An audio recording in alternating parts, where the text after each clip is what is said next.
Hey, everybody. So there's a lot of you here. So I'm gonna get you to introduce yourselves. Tell my audience what your role was in the short film Waverly. So I'll go first, I guess, because I'm first on my screen. So I'm the writer, producer, and one of the lead actors in Waverly. Yeah, Oh I'm yes. Romy Victory. I'm one of the lead actress too. I'm French Canadian, and my English is pretty bad, but I work on it, and that's it. Vas-y, Marie-Pierre. Hi, my name is Mary, and I'm a co-director, DP, and editor of the movie. And my English is not that good too, but I think it's fine. Let me tell you something. You all speak better English than I speak French, so it's all good. We're so I love to know. I read that this is somewhat based on a real life story. So tell Yeah. me how real life sort of bled into the screen.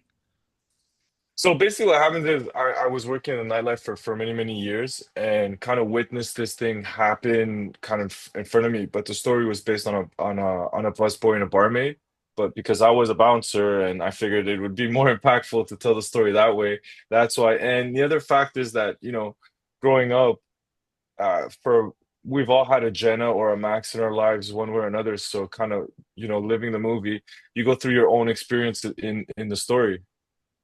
So that's how it came to be. I love it. I love it. And would you say there's a message behind this story, or is it just depicting something? It's the way that I wrote it, and I'm hoping that people experience it. Everybody goes through their own journey while they watch it because you either relate more to Jenna or you relate more to Max, or you kind of have your own view of the movie of itself. Because the different people that have seen it have given us their own different opinion, of their own journey, what they've been through, or who they relate more to, and and Jenna as well, which part they like of her the most, or what they didn't like, depending on the person who watches it. All right. Let's get other people talking. What do you think the message is behind this short film?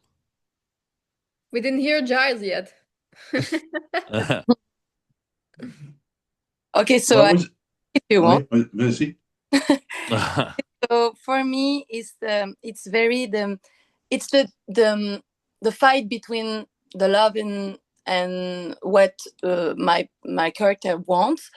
She wants something good for her, and it's toxic love, but it's not that simple because she loves Max, and she has to make a choice between this toxic love and what she wants for her life, what she wants. But it's not as simple as a love versus reason, because she loved the Gilles, the actor Gilles, the other. But yeah, and I think it's for my character. It talk about also the emancipation of a woman who wants to to follow her journey. Yeah, sorry for my English. No. It's great. Yeah. Yeah, I think as the director, I think the story, if we really boil it down, it's about broken hearts. A lot of people in life experience having a broken heart, and these two people, their hearts are broken, and they make choices, and it's a tragedy. Yeah. In the sense that one of the choices and the other choice is a totally different choice where it opens up to a new life, and they have their reasons. People have their reasons for making the choices that they make, and everyone is different, and we're very unpredictable humans, and this is an expression of two people's choices that they made, and it's inspired from a real life story. So it's inspired from the life of real people in today's world, in today's life. And I think a lot of people will relate to it. Even people in my age category, I have a friend who experienced something very, very similar. A woman when she was in her 20s, and we're talking 50 years ago. So it's a story that spans. I think it just never. It applies to everyone. It's possible for everyone to experience this, and that's the story that we wanted to tell. And as director, there's two sides to the story that are really important for me. There's the overall story, and I think the director is the guardian of that story, how the story is told and how it's communicated and what exactly the story is. And so I brought in Marie-Pierre as co-director on the technical side because of her qualities as a cinematographer. She's able to communicate through the images the story, and then we're able through the writing and working the script and developing the script, and through the actors and developing the work of the actors and developing their characters, we are able to complete the images and tell an overall story, and we're really happy with the result. I think we put together a really good team, and in the end, it is about the team that we put together. It is about the collaboration. It is about working together and taking the strengths of every individual in the team and then working it together to complete the story and to tell the story the way we did it. And so we hope that people will really will love it and enjoy it, appreciate it. That's great. I love it. How long was the shoot for the short? It was supposed to be, well, let Marie-Pierre answer, but it was supposed to be a 5-day shoot. It took like 3 months. No, No, we're just kidding. No, not 3 months. I think we made 6 days, but the challenges were like our artists, it's always the time.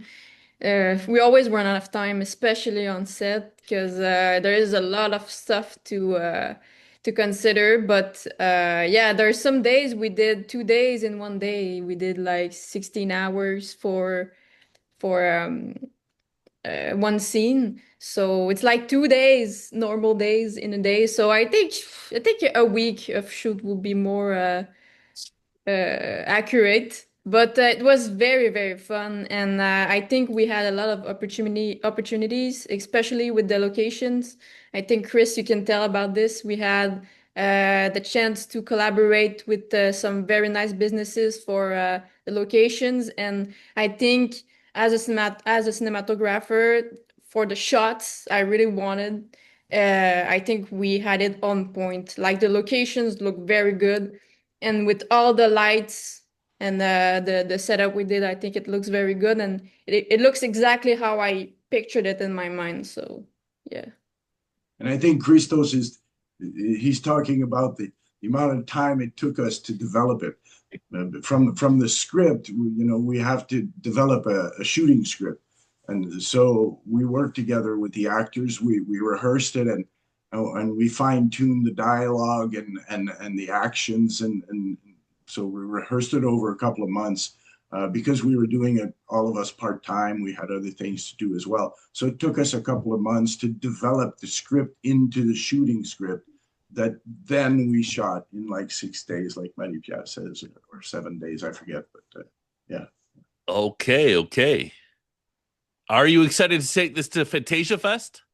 Oh, I think it was an accomplishment in itself, kind of making it.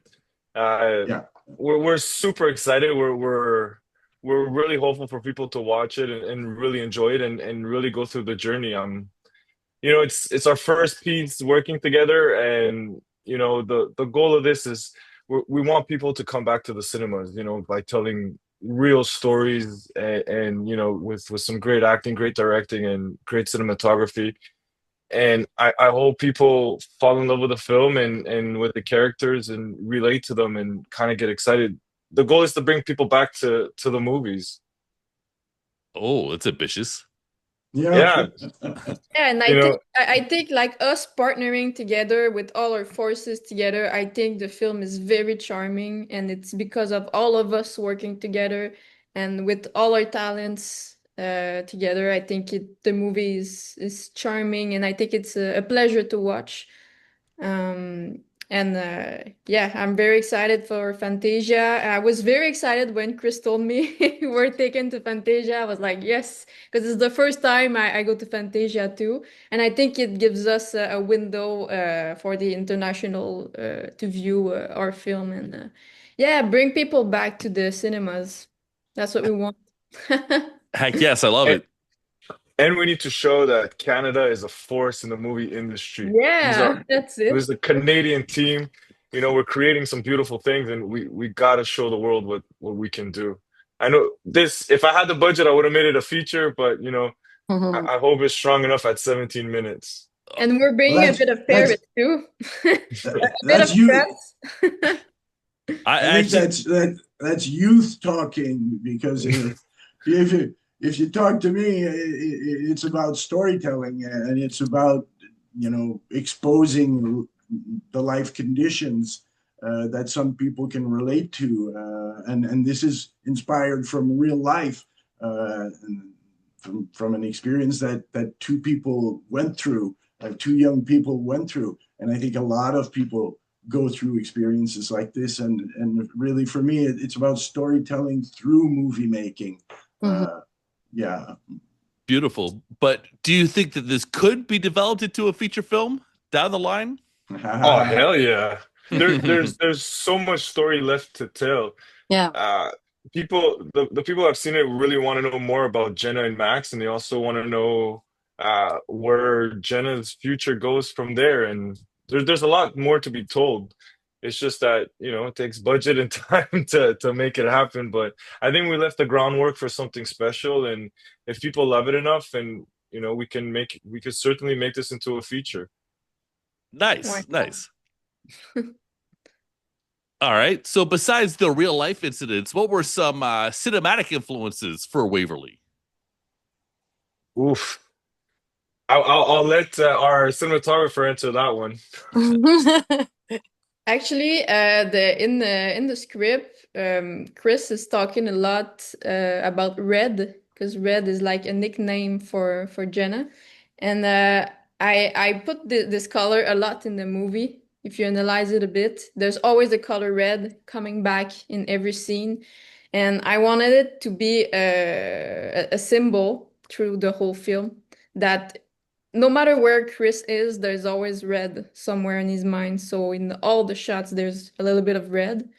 So I thought that was interesting, and I really wanted for the look to look very masculine because we are in Chris' mind, in Mac's mind in this case, and I wanted the images to really be a masculine essence. So I put a lot of warm colors, and the look, it looks a little bit like Top Gun sometimes in the Okay. color grade, and I really wanted it to look masculine because Max is a very masculine character, and it's his point of view in most of the film. And yeah, I think it looks like it should. I And love it. we brought a lot of glamour into Yeah. it, combined with the simple life, to show both sides of when we dream and fantasize about something. So we took it a little bit to an extreme with the jet and Lamborghini being the one extreme, and then the small, simple Montreal apartment being the other extreme. Where you go from what your life is and what you might dream that it could be. Not that this was about money for Jenna. It was not. It was about love, and it was about a life, security and the future for her and her children and her family. And she wanted something more. She wanted she wanted um, to have a more fulfilling life and a safer life. So it wasn't just about money, but the way we chose to show it is that she really hit the jackpot. It became much more even than what she was dreaming about. So, but the real question is, does Jenna would go with Max if he had more money, or if he had the same amount of money than the other guy, or does it change something? Like in another perspective. So there's this question, I think, that resonates, like, is it really about money, or we're not really sure through the whole film. And the opening at the end, I think it leads to a question like that. Like, we're not really sure. Does she really care? Maybe, maybe not. I think it's very open to what people are viewing it. We're leaving it open for the feature. We need to leave some things on the table. Yeah. There you go. My first reaction when they came to me with the story was that she's a gold digger, and so I think maybe in that way the question is there: is she doing it for the money or not? But I think in the way we tell the story, yes, it may be open for people to decide for themselves, but I think it's pretty clear that this is about love and about broken hearts. It's not about money. Okay, well, everybody, thank you so much for your time. Lots of great insights, and I hope people in this interview, and I hope people check your short film out, Waverly, at Fantasia Fest or otherwise down the line. What my final question is: what do you want audiences to take away from this experience? What I would love is for them to go through their own experience, attach themselves to a specific character, to the story, and go through the journey, because we've all kind of had some part of the story be true to them. I've personally had a real, Jenna in my life, and this kind of helped us, film the story. And that's what I want people to do, is go through the journey with these characters, and bring an aspect of their life into it and say, I've lived this. For example, I showed it to a couple people, and the way the movie finishes, one's reaction was like, "Wow, I understand Jenna. I'm with Jenna. Like, I feel her. I understand her." And then the other one's like, "What a bitch." you know so we get the two extremes, and that's what I want. Is I want people to have a reaction, and go through the feelings with the characters, and I think that's the ultimate goal here. Okay, well, thank you so much for your time, everybody. Thank you. Thank you. Thank you.